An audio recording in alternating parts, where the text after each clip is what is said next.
नमस्कार आदाब, आप देख रहे हैं वसुधैव कुटुंबकम का खास प्रोग्राम खबरी लाल। मैं हूं सुल्तान समद, भूतपूर्व आईएएस। देखिए और सुनिए देश दुनिया की बड़ी खबरें खबरी लाल से। बसपा सांसद दानिश अली और बीजेपी सांसद मामले में आया नया मोड़। मामला विशेषाधिकार समिति को जांच के लिए किया गया समर्पित। 21 सितंबर 2023 को बीजेपी सांसद रमेश बिधूड़ी ने बीएसपी सांसद दानिश अली के साथ संसद के विशेष सत्र में किया था दुर्व्यवहार और अमर्यादित टिप्पणी। इस प्रकरण में विपक्षी दलों द्वारा की जा रही थी जांच की लगातार मांग। चीन में चल रहे एशियाई खेलों में भारत ने निशानेबाजी में जीता स्वर्ण पदक। निशानेबाज सरबजोत सिंह, अर्जुन सिंह चीमा और शिव नरवाल ने बेहद रोमांचक मुकाबले में चीन की टीम को हराकर भारत को दिलाया स्वर्ण पदक। ज्ञान व्यापी मामले में वाराणसी की एक अदालत ने दिया बड़ा फैसला। मुस्लिम पक्ष की सर्वे पर रोक लगाने की मांग को किया खारिज। वहीं एएसआई द्वारा एकत्र किए गए साक्ष्यों को संरक्षित करने का दिया आदेश। आर्कियोलॉजिकल सर्वे ऑफ इंडिया द्वारा वाराणसी की अदालत के आदेश से ज्ञान व्यापी मस्जिद परिसर का किया जा रहा है वैज्ञानिक सर्वेक्षण का उद्देश्य ये पता लगाना है कि 17वीं सदी में निर्मित ज्ञान व्यापी मस्जिद जिस स्थान पर बनी है वो किसी मंदिर को तोड़कर बनाई गई थी क्या। माँ बाप और गार्जियन रहे सावधान। बच्चे अपना अधिकतर समय बिताते हैं मोबाइल स्क्रीन पर। जो कर रहा है उसकी सेहत को खराब। पैदा हो रही है नई नई बीमारियां। एक ताज़ा सर्वेक्षण के अनुसार पाया गया कि 12 वर्ष तक उम्र के 42% बच्चे हर दिन औसतन 2 से 4 घंटे तक मोबाइल स्क्रीन और टैबलेट से चिपके रहते हैं। वहीं इससे अधिक आयु के बच्चे लगभग 47% अपना समय फ़ोन पर बिताते हैं। पीएम मोदी जी दिल्ली स्थित भारत मंडपम में कल करेंगे संकल्प सप्ताह कार्यक्रम का उद्घाटन। इस कार्यक्रम का उद्देश्य नागरिकों के जीवन की गुणवत्ता को बढ़ाने के लिए ब्लॉक स्तर पर शासन में सुधार करना है। ये योजना देश के कुल 392 जिलों के 500 आकांक्षी ब्लॉकों में लागू की जा रही है। इसरो प्रमुख एस सोमनाथ ने गुरुवार को गुजरात स्थित विश्व प्रसिद्ध सोमनाथ मंदिर में की पूजा अर्चना और चंद्रयान सहित भारतीय अंतरिक्ष अनुसंधान संगठन के अभियानों की सफलता हेतु मांगा आशीर्वाद। इसरो के अध्यक्ष सोमनाथ के नेतृत्व में चंद्रयान तृतीय को चंद्रमा के साउथ पोल पर उतारा गया था। उत्तर प्रदेश ने आयुष्मान कार्डों के बनाने में स्थापित किया नया कीर्तिमान। गुरुवार को जारी किया 5,72,000 आयुष्मान कार्ड। वहीं पूरे देश में सिर्फ और सिर्फ बनाया गया मात्र 67,000 आयुष्मान कार्ड। उल्लेखनीय कि आयुष्मान भव्य कार्यक्रम के अंतर्गत पूरे देश में बनाया जा रहा आयुष्मान कार्ड, इसके धारक को परिवार सहित मिलती है 5 लाख की चिकित्सा सुविधा मुफ्त। सीएम योगी आदित्यनाथ ने अवैध धर्मांतरण मामले में दर्ज की एफआईआर की समीक्षा कार्रवाई में गोरखपुर सबसे पीछे। पुलिस रिपोर्ट के मुताबिक इस वर्ष अवैध धर्मांतरण के मामले में कुल दर्ज हुए 241 मुकदमे में की गई कार्रवाई का विश्लेषण किया गया। 176 मामलों में आरोप पत्र किया गया दाखिल। 16 मामलों में फाइनल रिपोर्ट दाखिल की गई है। 48 मुकदमों में विवेचना जारी।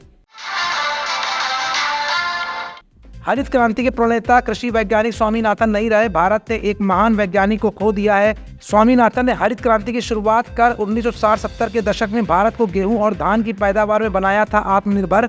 उनके योगदान को कभी भी नहीं भूल सकता है भारत। हापुड़ में पुलिसकर्मियों के विरुद्ध की गई बड़ी कार्रवाई। लापरवाह 20 पुलिसकर्मी किए गए निलंबित और 31 का किया गया स्थानांतरण। निलंबित पुलिसकर्मियों में इंस्पेक्टर, दरोगा और सिपाही है शामिल। इनके द्वारा लगातार की जा रही थी कर्तव्यों के प्रति लापरवाही। मणिपुर में लगातार बिगड़ते हालात पर कांग्रेस चिंतित। किया मणिपुर के मुख्यमंत्री वीरेंद्र सिंह के इस्तीफे की मांग। साथ ही साथ मणिपुर पर सर्वदलीय बैठक बुलाने का किया आग्रह। प्रधानमंत्री नरेंद्र मोदी ने लगाया विपक्ष पर आरोप। कहा 3 दशक तक विपक्ष रोके रहा महिला आरक्षण विधेयक। जब विधेयक पारित हो गया तो विपक्ष अब जाति और धर्म के नाम पर महिलाओं को कर रहा है बांटने का प्रयास। इराक के एक शहर में शादी समारोह में आग लगने से हुई 100 लोगों की दर्दनाक मौत। हजारों की संख्या में लोग हुए घायल। खचाखच भरे हॉल में आतिशबाजी के दौरान आग लगने से ये हादसा पेश आया है। शादियों में आतिशबाजी और हर्ष फायर से करे परहेज कभी भी हो सकता है बड़ा हादसा। तस्करों और खालिस्तानी आतंकवादियों के विरुद्ध एनआईए द्वारा की गई बड़ी कार्रवाई। पंजाब और यूपी सहित 7 राज्यों में एनआईए द्वारा कुल 53 स्थान पर मारा गया छापा। भारी मात्रा में हथियार, गोला बारूद और डिजिटल उपकरण बरामद। एफआईआर दर्ज। डीवाईएसपी जियाउल हक हत्याकांड की पुनः जांच हेतु सुप्रीम कोर्ट ने दिया आदेश। सीबीआई पुनः करेगी आरोपी रघुराज प्रताप सिंह उर्फ राजा भैया की भूमिका की जांच। उल्लेखनीय है कि 2 मार्च 2013 की रात डीवाईएसपी जियाउल हक की प्रतापगढ़ के बलीपुर गांव में हत्या कर दी गई थी। जांच सीबीआई द्वारा संपन्न कर क्लोजर रिपोर्ट दाखिल की गई थी। क्लोजर रिपोर्ट को ट्रायल कोर्ट ने खारिज कर दिया था। ट्रायल कोर्ट के इस आदेश को इलाहाबाद हाई कोर्ट ने स्थगित कर दिया था। हाई कोर्ट के इसी आदेश को जियाउल हक की पत्नी परवीन आजाद ने सुप्रीम कोर्ट में दी थी चुनौती। इसी याचिका पर सुप्रीम कोर्ट ने सीबीआई को जांच जारी रखने का दिया है आदेश। असदुद्दीन ओवैसी ने राहुल गांधी को दी चुनौती, कहा हिम्मत हो तो हैदराबाद से चुनाव लड़कर दिखाएं राहुल गांधी। कांग्रेस सांसद जहां मध्य प्रदेश और छत्तीसगढ़ में कर रहे हैं जीत का दावा, वहीं ओवैसी ने राहुल को ललकारा। पाकिस्तान के बलूचिस्तान प्रांत में हुआ बड़ा आतंकी बम धमाका, 52 लोग हलाक, सैकड़ों हुए घायल। जैसी करनी वैसी भरनी, बोया पेड़ बबूल तो आम कहां से खाए। ईद मिलादुन्नबी के मौके पर एक मस्जिद में थे लोग जमा। धमाके में एक डीवाईएसपी सहित कई पुलिस वालों की भी हुई मौत। समाजवादी पार्टी के राष्ट्रीय अध्यक्ष अखिलेश यादव ने मध्य प्रदेश से चलाया उत्तर प्रदेश पर सियासी तीर, खाया आदिवासियों घर में पत्तल में खाना।